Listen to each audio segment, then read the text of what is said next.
आप सबको मैंने बताया कि दिशा सालन केस में मुंबई पुलिस ने एक एक्सीडेंटल डेथ रिपोर्ट रजिस्टर किया। वैसा ही accidental death report Sushant Singh Rajput case में भी रजिस्टर हुआ। दोनों ही केस में मुंबई पुलिस ने सिर्फ एक्सीडेंटल डेथ रिपोर्ट रजिस्टर किया, एडीआर, जो एक फॉर्मेलिटी है in a case of accident, death by accident. तो इनिशियली मुंबई पुलिस ने माना कि दोनों ही case death by accident.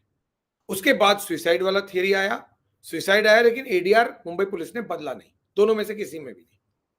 Sushant Singh Rajput case Bihar police में जाकर सुशांत के फादर ने एफआईआर रजिस्टर किया। वो केस सीबीआई को बिहार पुलिस ने, बिहार गवर्नमेंट ने ट्रांसफर कर दिया। सीबीआई के इन्वेस्टिगेशन को रिया चक्रवर्ती ने सुप्रीम कोर्ट में चैलेंज किया और सुप्रीम कोर्ट ने रिया चक्रवर्ती के पिटीशन को रिजेक्ट किया और सीबीआई इन्वेस्टिगेशन ऑर्डर कर दिया। तो एसआई जो मुंबई पुलिस थी उसने भले ही एडीआर रजिस्टर किया, accidental death report in Sushant Singh Rajput case, but because the father approached Bihar police and Bihar government ordered a CBI probe, वो केस में एफआईआर रजिस्टर हो गया, वो भी सीबीआई का एफआईआर, और पहले बिहार पुलिस का एफआईआर, उसके बाद सीबीआई का एफआईआर। दिशा सालन केस में एडीआर रजिस्टर किया। दिशा सालन केस कभी कोर्ट में पहुंचा नहीं और मुंबई पुलिस ने उस एक्सीडेंटल डेथ रिपोर्ट को दिशा सालन केस में बंद कर दिया। 2021 में when the ADR was closed, accidental death report was closed and a closure report was filed in the court saying that there is nothing suspicious in Disha Salan case and there is nothing to show that there was any kind of a foul play or conspiracy. Hence, we have concluded that it's a case of suicide, simple case of suicide, and hence no further investigation is required and ADR stands closed. Court ने Mumbai police की बात मानी और ADR बंद कर, क्योंकि एक ADR जो बंद हो गया है उस एडीआर को खुलवाना कोर्ट को कन्विंस करके इतना आसान नहीं होगा, क्योंकि बहुत सारे सवाल उठेंगे।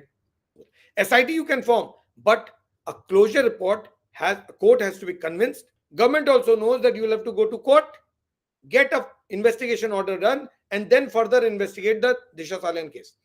So इनको से पहले तो ये प्रूव करना पड़ेगा कि मुंबई पुलिस ने जो क्लोजर रिपोर्ट फाइल किया वो क्लोजर रिपोर्ट दिशा सालन केस में क्यों गलत है।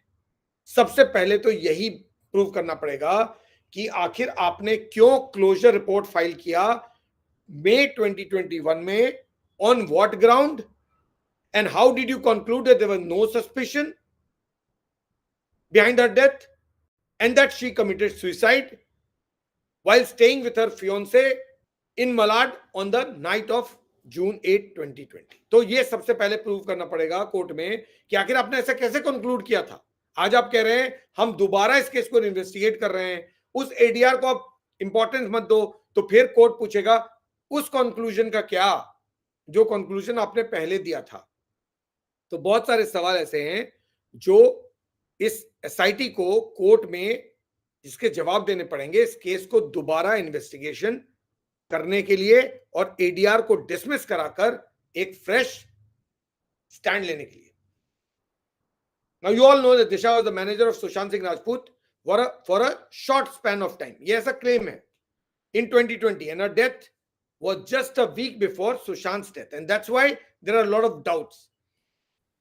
The doubts were strengthened because former Chief Minister Narayan Rane claimed that Disha was murdered and there was a politician involved in it. Despite all these things, despite all the claims by Mr. Narayan Rane and his son Nitesh Rane, Mumbai police filed a accidental death report,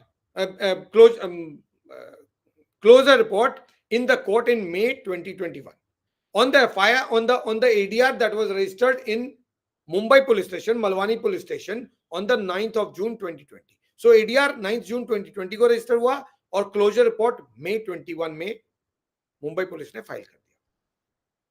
Now what are the questions that SIT has to convince the court? First, the SIT will have to convince the court that what the Mumbai police said in the closure report in May 2021 for closing the ADR was wrong. आपको पहले बोलना पड़ेगा कि वो जो recommendation था Mumbai police का मई 2021 में कि एडीआर बंद कर दिया जाए क्योंकि इसमें कुछ नहीं मिला है, वो गलत है. सबसे पहले तो आपको यही बोलना पड़ेगा कि वो एडीआर का क्लोजर गलत है, क्योंकि ऐसा नहीं है कि ये case simple case of suicide या accident. Not just this, SIT will have to give reasons why the closure report is wrong. आपने कह दिया वो रिपोर्ट गलत है, लेकिन कोर्ट जानना चाहेगी कि क्यों गलत है। आपके पास कुछ तो होगा। इसीलिए वो गवर्नमेंट का जो ऑर्डर है, that there is the possibility of new evidence emerging. If you get evidence, place it before the magistrate. तो इस सवाल का जवाब वो है कि जब कोर्ट आपसे पूछेगा कि ऐसा क्या हो गया नया, कि आप कह रहे हो कि एडीआर जो बंद कर दिया गया उसको दोबारा खोलिए और हम एफआईआर करने को तैयार हैं, तो आपको जवाब देना पड़ेगा। भले ही आपका जवाब ये हो कि नया एविडेंस मिल गया, क्योंकि वो एविडेंस आपको कोर्ट के सामने प्राइमा फेसाई प्लेस करना पड़ेगा, या विटनेस को प्लेस करना पड़ेगा, या बताना पड़ेगा कि हमारे पास ऐसा कुछ है। अब मुंबई पुलिस के पास या एसआईटी के पास एक और चैलेंज है। वो क्या है?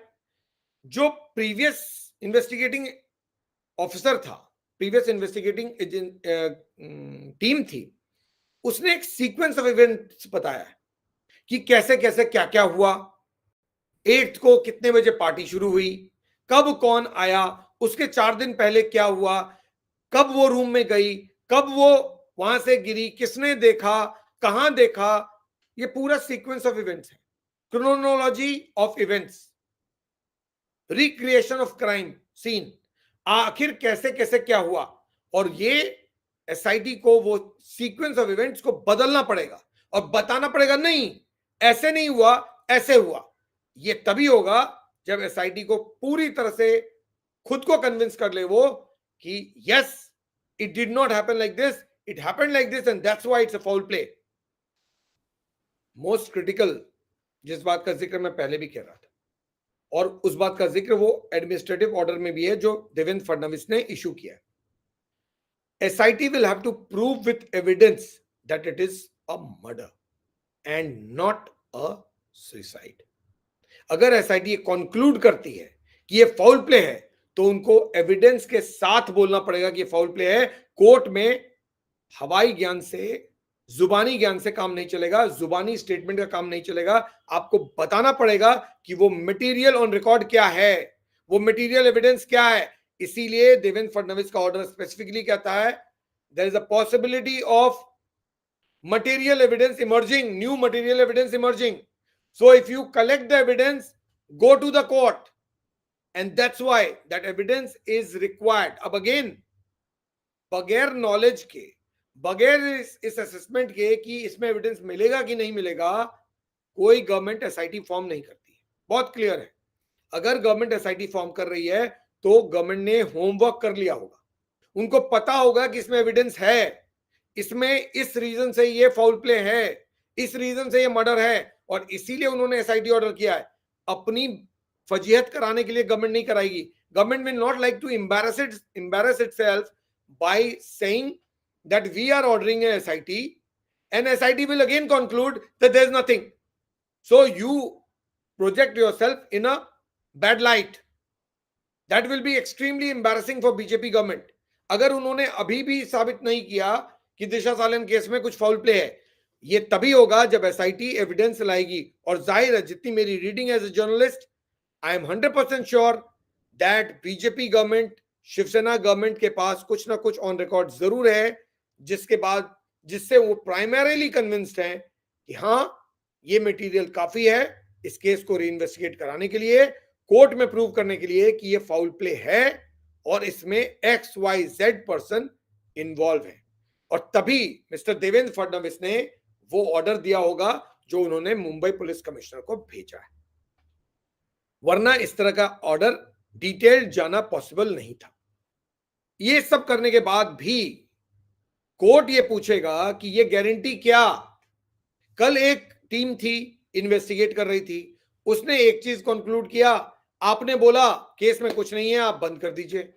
आज एसआईटी फॉर्म हो गई, आज एसआईटी एक चीज कंक्लूड कर रहा है, कल दूसरी गवर्नमेंट आएगी, वो दूसरी इन्वेस्टिगेटिंग टीम बना देगी, फिर बोलेगी कि नहीं ये नहीं, ये हुआ था। तो अब हमको कन्विंस कीजिए कि जो आपकी फाइंडिंग है यही फाइनल फाइंडिंग है, दरअसल यही हुआ था। अब इसको प्रूव करने के लिए वो चारों चीजें चाहिए जो मैंने आपको कहा। पहला, प्रॉपर इन्वेस्टिगेशन, दूसरा सपोर्टिव कोलैबोरेटिव एविडेंस जो कि अवेलेबल है, तीसरा विटनेस और चौथा एविडेंस। ये चारों के बाद ही ये कॉन्क्रीटिवली प्रूव होगा कि ये केस मर्डर का है, ये केस कोई सिंपल केस ऑफ सुसाइड नहीं है। और ये बात कोर्ट में एसआईटी को प्रूव करनी पड़ेगी। और इसलिए मैं कह रहा हूं एसआईटी के लिए ये काम उतना आसान नहीं होने वाला है, क्योंकि एविडेंस को ऐसे पाताल में छुपा दिया है जहां से एसआईटी निकाल पाएगी, नहीं निकाल पाएगी, निकालने जाएगी, उसको मिलेगा नहीं मिलेगा कोई नहीं जानता। लेकिन इतना मैं जरूर जानता हूं, अगर गवर्नमेंट और पुलिस लग जाए तो वो कोई पाताल ही नहीं है दुनिया में, बना ही नहीं, जहां से वो एविडेंस निकाल कर ना लाए। ये वही मुंबई पुलिस है जिसके एक शख्स ने मनसुख हिरेन को ब्रॉड डे लाइट में, not broad daylight, in the evening, cold blooded murder करके मुंबई के क्रीक में फेंक दिया। लेकिन वही दूसरी टीम ने उसकी बॉडी को निकाला और प्रूव किया कि वो मर्डर था। तो आज टीम बदल गई है, कोई ताज्जुब मत रखिए। अगर इनको एविडेंस मिला तो ये साबित कर देंगे कि मर्डर है, और उसको डिनाई करने वाला कोई नहीं, क्योंकि एविडेंस को डिनाई नहीं किया जा सकता। बाकी सारी चीजें डिनाई की जा सकती है। कोलैबोरेटिव एविडेंस डिनाई किया जा सकता है, टेक्निकल एविडेंस डिनाई किया जा सकता है, आजकल तो सारे डिजिटल एविडेंस है वो भी डिनाई किए जा सकते हैं। लेकिन जो hard core evidence related to the crime है, वो अगर आपके पास है और विटनेस है, तो वो डिनाई नहीं किया जा सकता। और अगर ये बात एसआईटी ने कर दी तो एसआईटी इस केस को सॉल्व कर लेगी, वरना the challenges are immense to go and convince the court that it's actually a murder. I hope that BJP government has done the homework right, whether this actually is a case of murder. According to me, it should be, because BJP is convinced. Otherwise, it will be an embarrassment not just for the SIT but also for the BJP for ordering a probe in nothing. और ये risk BJP नहीं लेगी।